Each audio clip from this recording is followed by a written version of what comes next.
우리가 함께 볼 말씀은 누가복음 3장 1절에서 6절 말씀 같이 보겠습니다.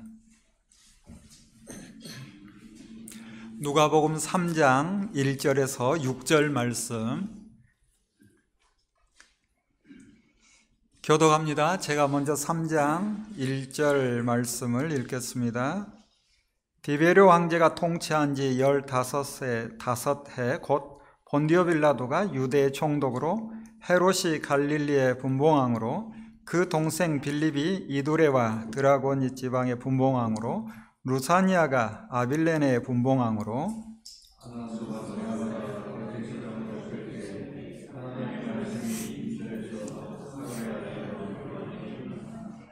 요한이 요단강 부근 각처에 와서 죄 사함을 받게 하는 회개 세례를 전파하니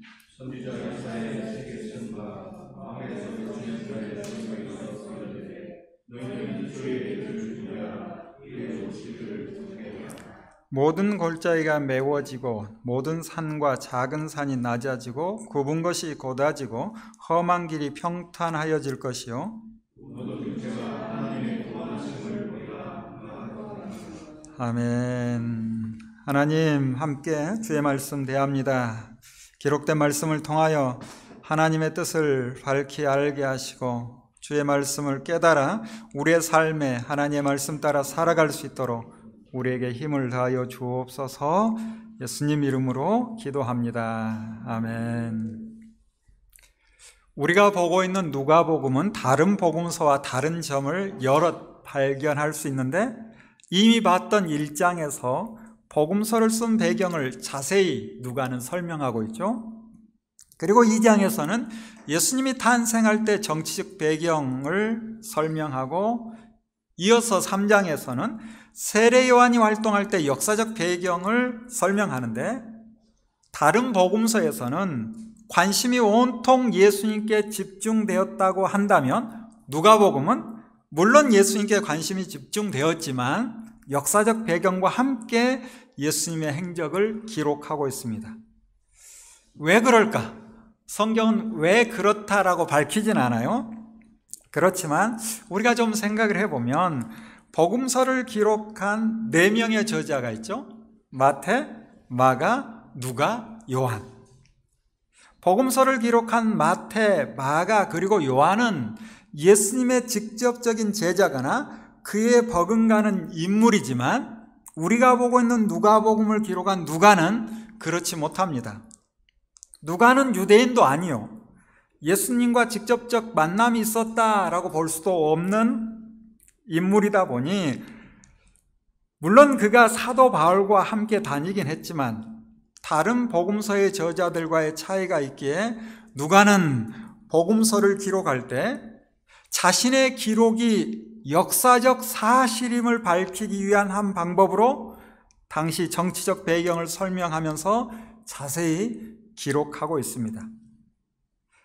이와 같은 기록으로 인해 누가복음은 역사적 가치와 더불어 유대인이 아닌 타국인의 손으로 기록된 예수 그리스도의 정체성과 우리를 구원할 예수 그리스도라는 큰 기쁨의 좋은 소식을 접하게 되는 거죠.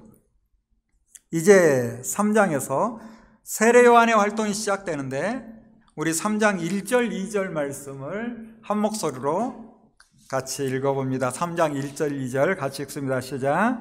디베르 황제가 통치한 지 15해 곧 본디오 빌라도가 유대의 총독으로, 헤롯이 갈릴리의 분봉왕으로, 그 동생 빌립이 이두레와 드라고니 지방의 분봉왕으로, 루사니아가 아빌레네의 분봉왕으로, 안나스와 가야바가 대제사장으로 있을 때에 하나님의 말씀이 빈들에서 사가랴의 아들 요한에게 임한지라.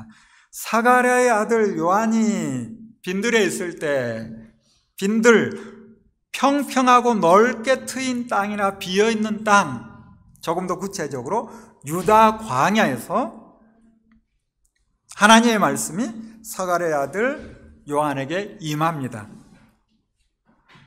이때 로마의 황제는 누구였는가? 누가는 밝히고 있는데 디베료가 왕위에 오른 지 15년이 된 해라고 기록하고 있죠.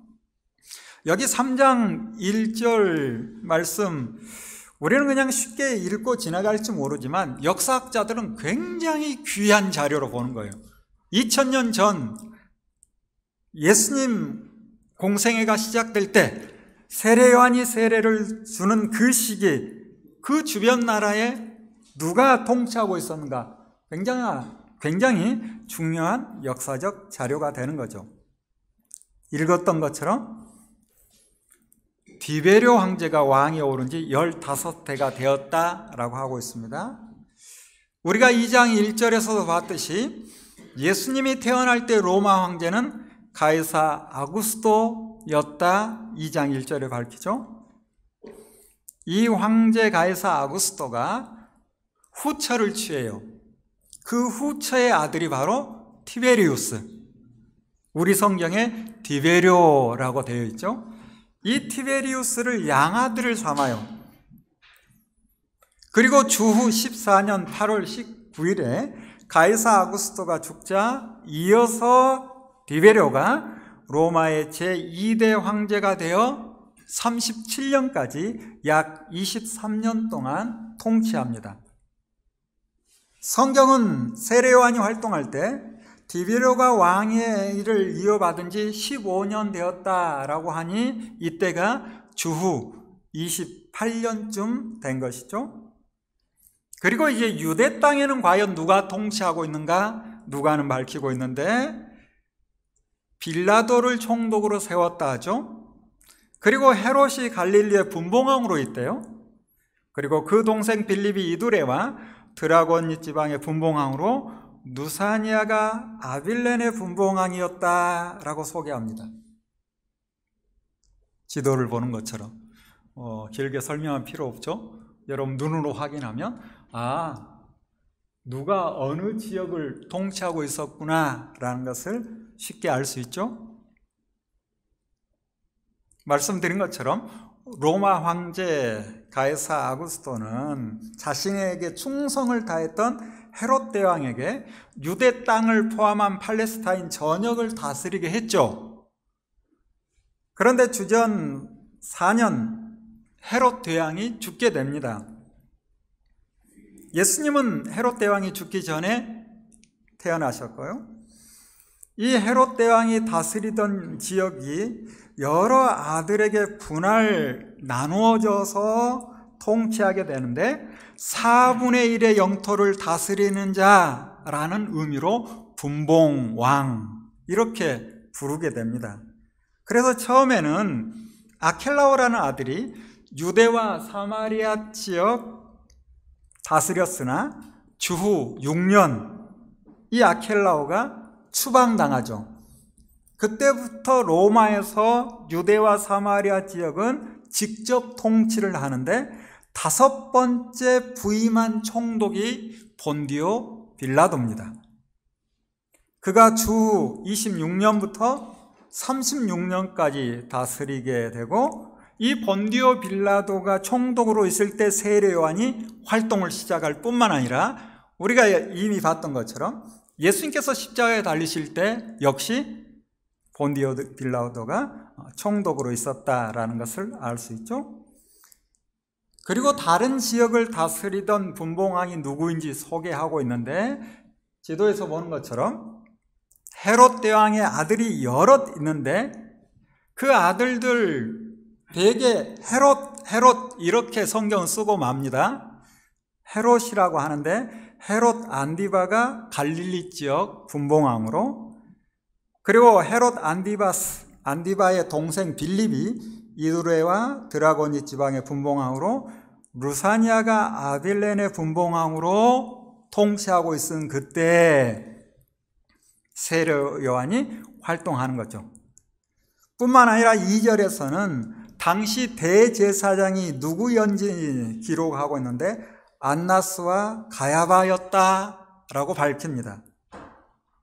여기 안나스가 대제사장이었고 그의 사위가 가야바인데 이들이 대제사장으로 있으면서 복음서 그 이후의 기록을 쭉 보면 예수 그리스도를 대적하는데 앞장선 사람이 바로 가야바예요. 그리고 그의 장인인 안나스죠. 십자가에 못 박히게 한 대표적인 인물들이며 주님이 부활하시고 승천하신 이후에는 사도들이 부활하신 주님을 전하자 사도들을 신문했다라는 기록이 사도행전 4장에 나옵니다. 이렇듯 누가는 누가복음과 사도행전을 통해서 역사적 사실을 바탕으로 기록하고 있음을 드러내고 드디어 이제 3절부터 세례 요한의 활동을 기록하고 있는데 요한이 요단강 주변 온 지역에서 찾아온 사람들을 향해 회개 세례를 선포하는데 요한이 하는 그 일은 이미 선지자 이사야에 의해서 예언되었다라고 누가는 밝히고 있죠. 그래서 이사야 40장 3절에서 5절의 말씀을 그대로 옮겨 적는 거예요. 여러분 기회가 되면 이사야 40장 3절에서부터 5절의 말씀을 찾아서 읽어보세요. 그 말씀을 그대로 누가는 4절 보는 것처럼 선지자 이사야의 책에 쓴 바 이렇게 기록됐다 하고 6절까지 함과 같으니라 라고 기록하죠. 옮겨 적는 거예요. 그런데 옮겨 적으면 똑같아야 되는데 틀렸다는 건 아니에요. 조금 달라요. 조금 다른 이유는 무엇이다 라고 여러 번 말씀드렸죠. 바벨론 사본과 70인역의 차이. 갑자기 막 복잡해지죠. 나중에 기회가 되면 설명을 좀 할 필요가 있을 것 같고, 이사야 40장 3절부터 5절의 말씀을 옮겨 적었는데 70인역을 중심으로 옮겨 적은, 그래서 광야에서 외치는 자의 소리가 있어 이르되 너희는 주의 길을 준비하라. 그의 오실 길을 곧게 하라. 모든 골짜기가 메워지고 모든 산과 작은 산이 낮아지고 굽은 것이 곧아지고 험한 길이 평탄하여질 것이요 모든 육체가 하나님의 구원하심을 보리라 라는 이사야의 외침,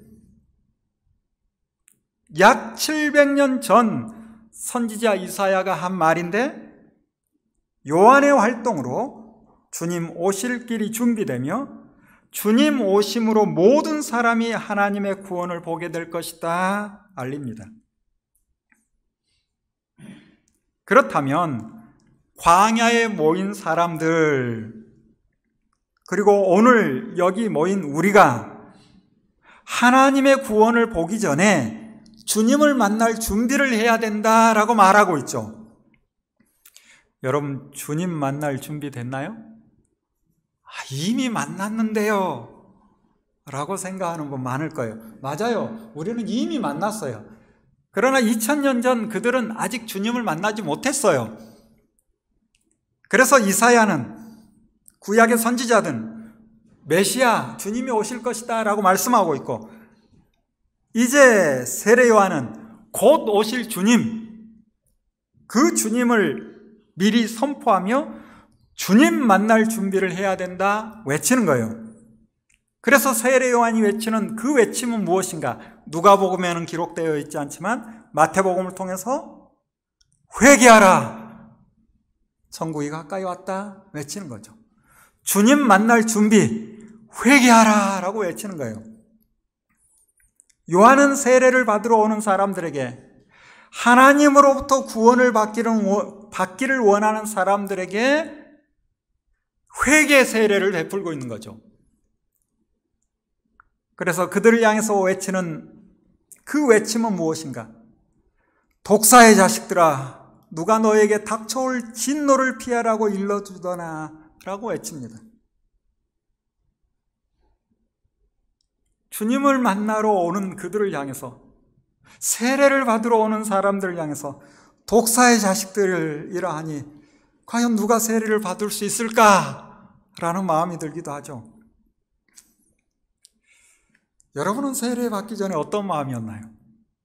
사실 세례 요한의 외침, 이 말씀이 우리 마음에 새겨졌고 나도 그렇구나라고 인정했기 때문에 우리가 세례를 받은 겁니다. 생각해 보세요. 정말 그렇습니다. 우리도 주님을 알기 전에는 본질상 진노의 자녀였잖아요. 우리도 주님을 알기 전에는 내가 독사의 자식이었구나 라는 것을 깨닫게 되는 거죠. 주님께 나옴으로 내가 본질상 진노의 자녀였으나 예수 그리스도로 인해 하나님의 자녀가 되었구나 알게 되는 것이고, 그래서 우리도 세례를 받았고 세례를 받을 때 내가 죄인이었습니다 라고 인정했습니다. 기억나시나요? 우리가 이미 그 서약을 했는데 대개는 잊고 살죠. 내가 세례를 받을 때 어떤 서약을 했는지. 여러분이 서약을 했던 4가지 서약 제가 다시 한번 읽어드릴게요. 여러분은 어떻게 서약을 했는지. 세례를 받을 때 항상 문답 공개적으로 많은 사람들 앞에서 서약합니다. 네 하고 답을 하는데 뭐라고 여러분 답을 했는가? 스스로 한번 마음으로 답을 해보세요. 여러분은 하나님 앞에서 죄인인 것과 그 진노를 면치 못할 줄을 알고 그의 크신 자비하심으로 구원받는 것 외에 소망이 없는 줄을 믿기로 서약합니까? 예 했었죠?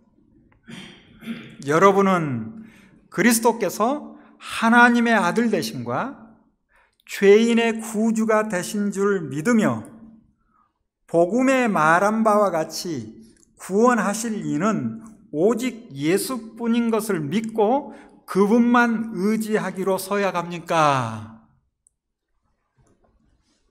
여러분은 성령의 은혜만 의지하여 그리스도를 믿고 따르는 자가 되고 모든 죄악을 버리고 그의 가르침과 본을 따라 살기로 서약합니까? 여러분은 교회의 관할과 치리에 복종하고 교회의 덕과 화평을 이루는 일에 힘쓰며 교인된 의무와 권리를 바르게 행사하기로 서약합니까? 우리가 맹세하고 약속했던 서약 기억하시나요? 그 약속을 잘 지키고 있나요? 우리의 서약의 첫째는 하나님 앞에서 죄인인 것과 하나님의 진노를 피할 수 없다는 것을 인정하는 거예요. 그리고 예수 그리스도로 인해 구원받았으니 성령 하나님과 함께 하나님의 말씀을 따라 살겠다라는 약속입니다.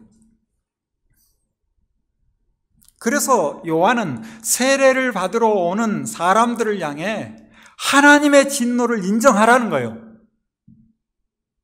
그 진노를 피하기 위해 회개에 합당한 열매를 맺으라 요구합니다.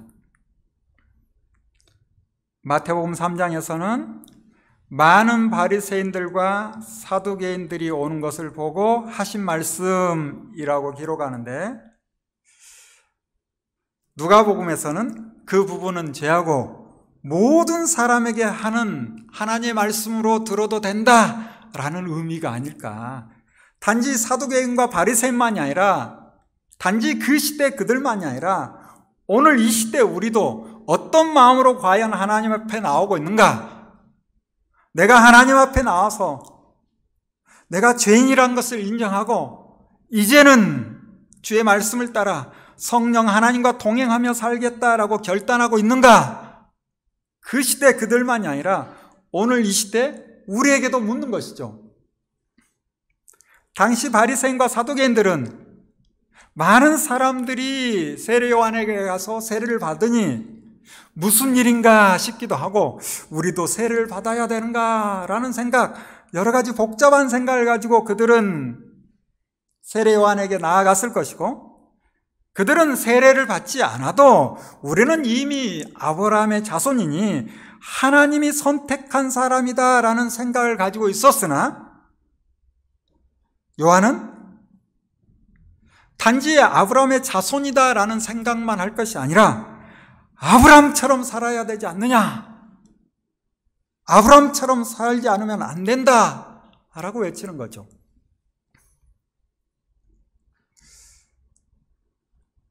여러분은 이미 세례를 받았지만 지금은 어떤 마음으로 주님 앞에 나오고 있나요? 어떤 마음으로 주님 앞에 나오고 있고 또 일상을 어떤 마음으로 살고 있는가? 우리가 순간순간 말씀을 통해 우리 자신을 돌아봐야 합니다. 요한은 삶을 바꾸지 않으면, 좋은 열매를 맺지 않으면 불에 던져질 것이다 라고 외치죠.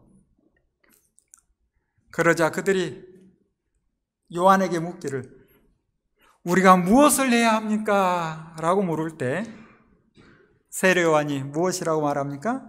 속옷을 두 벌 가진 사람은 없는 사람에게 나눠주고 먹을 것을 가진 사람도 그렇게 하라. 우리가 어떻게 하면 하나님으로부터 오는 진노를 피할 수 있습니까? 속옷을 두 벌 가진 사람은 없는 사람에게 나누어주고 먹을 것을 가진 사람도 그렇게 하라 라고 세례 요한은 이야기해요. 우리는 세례 요한의 말보다는 하나님의 진노를 피할 수 있는 방법은 내가 예수 그리스도를 믿음으로 말미암아 이미 진노는 멈췄습니다 라고 고백하죠. 맞아요. 틀리지 않아요. 그렇지만 내가 예수 그리스도를 주인으로 모시고 내 삶의 주인이 예수 그리스도이심을 아는 사람은 어떤 삶을 살고 있는가? 어떤 삶을 살려고 예를 쓰고 있는가? 여러분 마음속에 내가 많은 걸 가지고 있는데 다른 사람에게 나누고 싶은 마음이 전혀 없다. 그렇다면 자신의 정체성이 어떠한지 돌아볼 필요가 있어요. 내가 충분히 먹을 것이 있는데 먹을 것이 없는 사람을 보고도 아무런 마음이 들지 않는다. 그러면 과연 나는 하나님의 자녀인가? 돌아볼 필요가 있어요.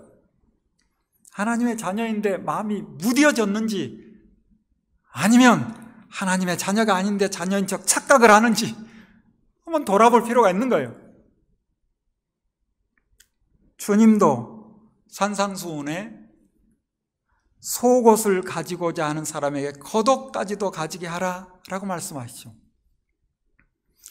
여러 차례 말씀드렸듯이 우리가 마태복음 5장부터 7장에 있는 말씀 그대로 지켜 살면 얼마나 좋겠는가마는 그렇게 살아보려고 노력하는 거지 완벽하게 그렇게 산 사람은 찾아보기가 좀 힘들다. 그렇다고 포기하지는 말자.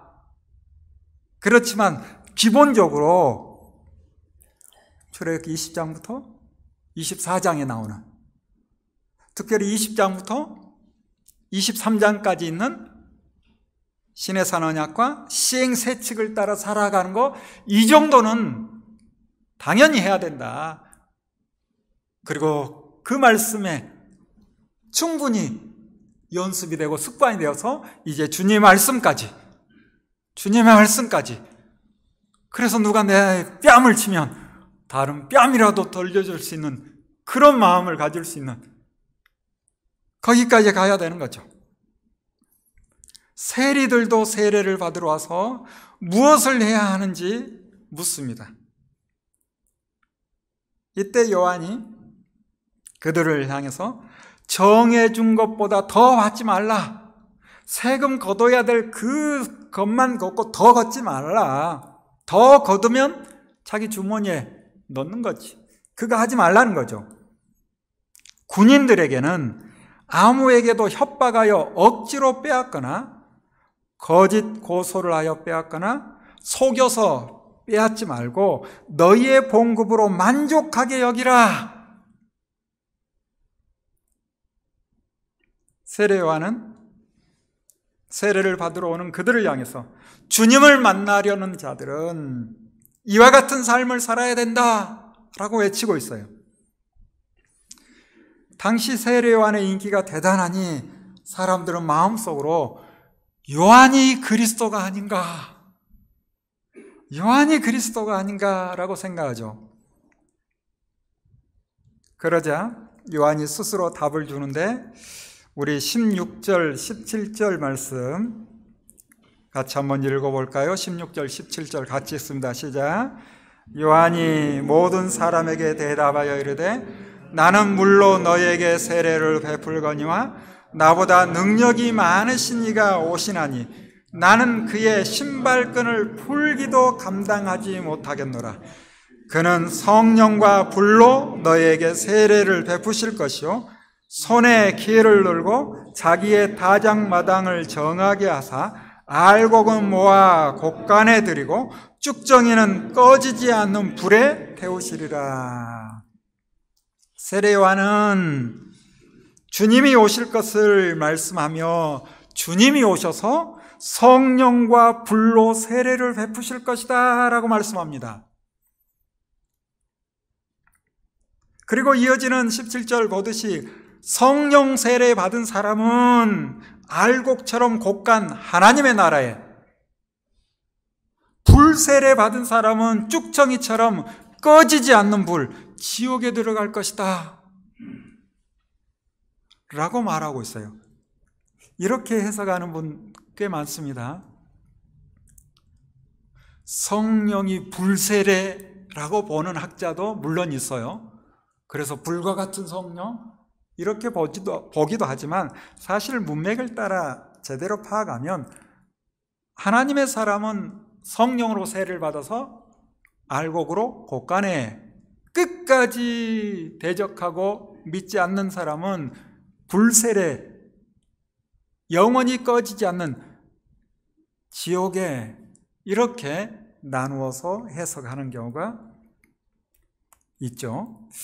이처럼 요한은 많은 사람들에게 많은 일을 권면하고 기쁜 소식도 전했으나 이어지는 기록을 통해 보면 분봉왕 헤롯 안티바스가 자기 동생 빌립의 아내 헤로디아를 후처로 취한 일이 잘못된 것이다 라고 지적하자 헤롯 안티바스가 요한을 옥에 갇히게 하였다라고 앞으로 있을 일 미리 기록하죠. 그리고 이제 21절부터 예수님이 요한에게 세례를 받는 장면이 나오는데 우리 21절, 22절도 같이 한번 읽어볼까요?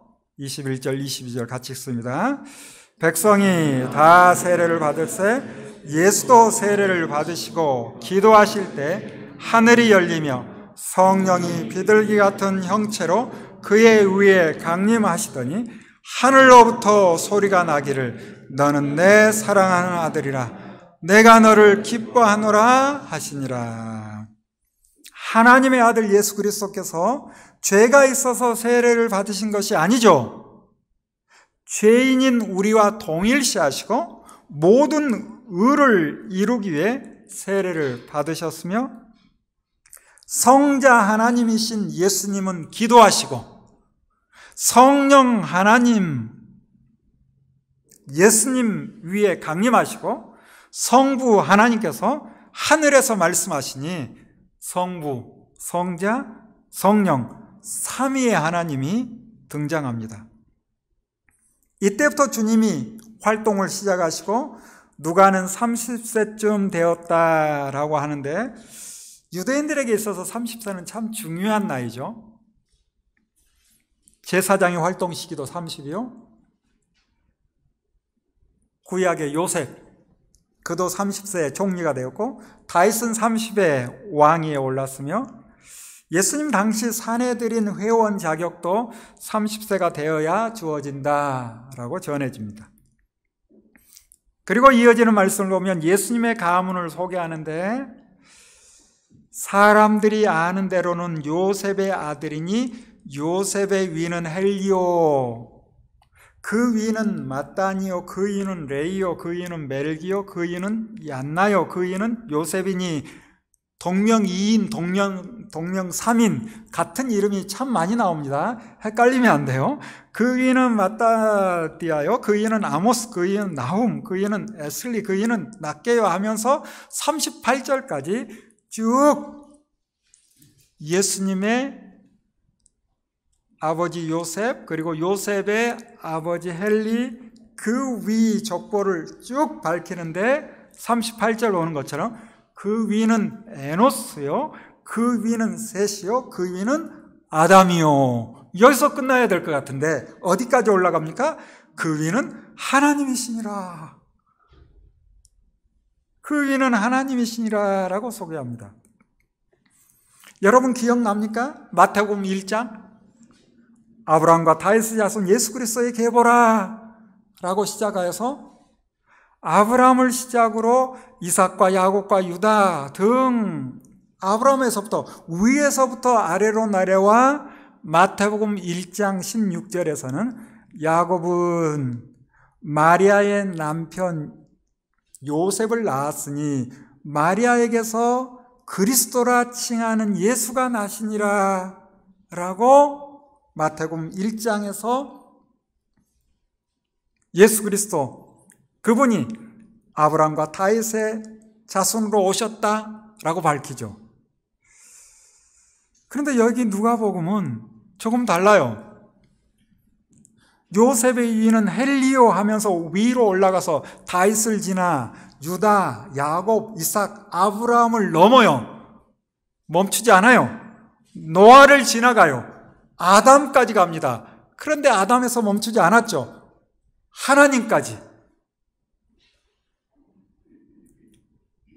여러분, 이 두 족보가 뚜렷하게 갈리는 두 부분이 있어요. 여러분이 찾아보셨을 수도 있는데 제가 이 두 부분을 간단하게 좀 설명을 해드리면, 먼저 요셉의 아버지가 누구인지 갈립니다. 마태복음 1장 16절에 보면 말씀드렸던 것처럼 야곱이 마리아의 남편 요셉을 낳았다라고 하죠. 틀린 말은 아니죠. 그런데 이 야곱이 구약의 야곱이 아닙니다. 헷갈리면 안 돼요. 그런데 우리가 보는 누가복음 3장 23절에 보면 요셉의 위는 헬리라고 소개하고 있죠. 여기 요셉의 위가 헬리다 이 말은 요셉의 아버지가 헬리다 이 말이에요. 아니 마태복음에서는 요셉의 아버지가 야곱이라 하더니 여기 누가복음은 요셉의 아버지가 헬리라고 이야기해요. 이 부분을 한번 정리할 필요가 있고, 두 번째, 마태복음 1장 6절에 보면 다윗의 아들이 솔로몬 맞죠? 그런데 누가복음의 족보를 보면 누가복음 3장 31절에 다윗의 아들 누구예요? 나단이 등장해요. 아니 나단은 선지자인데 왜 여기서 나옵니까? 또 그런 생각 드세요? 아니요, 같은 이름의 다른 인물이 참 많다는 거예요. 오해하지 마세요.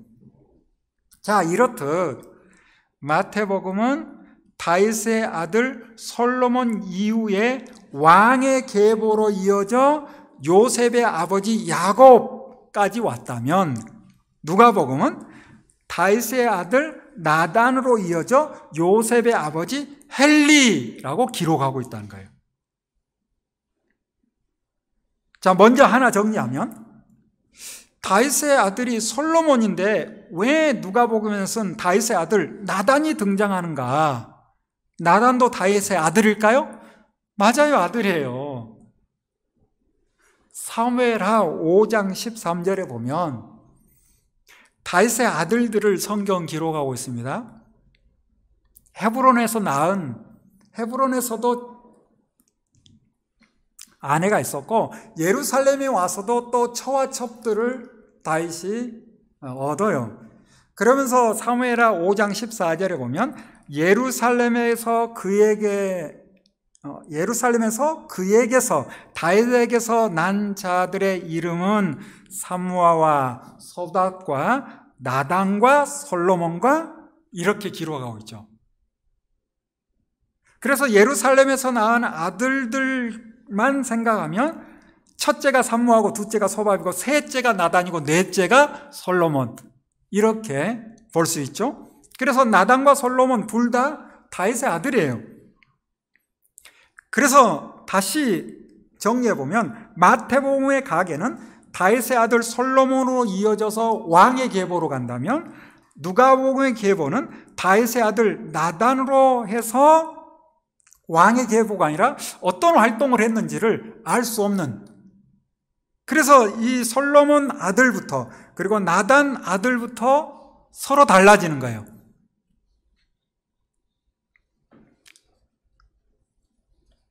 그러므로 마태복음에 소개한 요셉의 아버지 야곱은 누구의 후손? 솔로몬의 후손. 그리고 누가복음에서 소개하는 요셉의 아버지 헬리는 나단의 후손이에요. 그렇다면 요셉의 아버지가 둘인가? 둘이죠. 여러분, 어버이날이 내일 모레인데 장인어른은 아버지가 아닙니까? 네? 시아버지는 아버지가 아니에요? 똑같은 마음으로, 같은 마음으로 성경이 우리에게 이 교훈을 주고 있다, 이 말하고 싶은 건 아니에요. 같은 마음으로 섬겨야 돼요. 학자들은 참 많이 고민을 해요. 어떤 근거를 찾을 수 없어서. 그래서 학자들의 공통된 견해는 무엇인가 하면 요셉의 아버지로 표현한 누가복음의 헬리는 누구였다? 마리아의 아버지, 요셉의 장인이었다, 이렇게 결론을 내려요. 정말 그렇다라는 근거를 찾아볼 수 있는가? 그 근거를 찾기는 쉽지 않아요. 그런데 충분히 그렇게 생각할 수 있고 또 그렇게 생각해야 해결되는 문제. 그래서 요셉과 마리아는 아브라함과 다윗의 후손이에요. 똑같이 다윗의 후손이기 때문에 우리 2장 봤던 것처럼 가이사 아구스토가 호적령을 내리자 그들이 원래 부모의 고향인, 선조의 고향인 베들레헴으로 가잖아요. 다윗이 활동했던 그곳으로.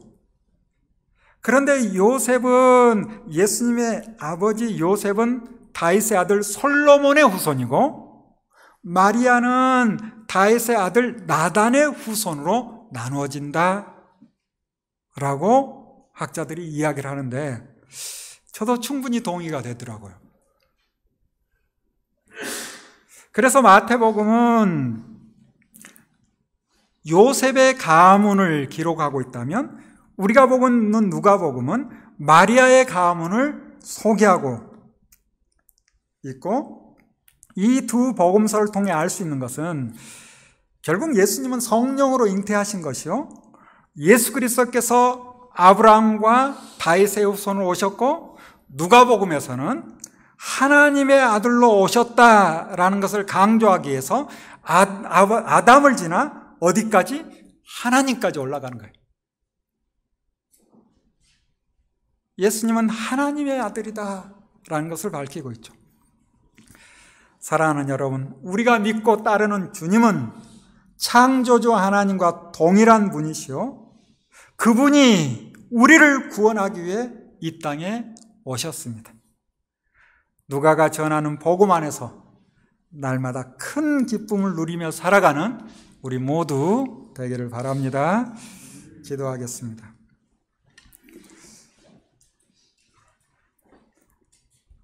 주의 말씀을 함께 대합니다. 주님이 이 땅에서 어떻게 활동하셨고 또 믿음의 사람들이 하나님의 뜻을 알아 어떻게 하나님의 사람으로 살아가야 될 것인지를 우리에게 말씀합니다.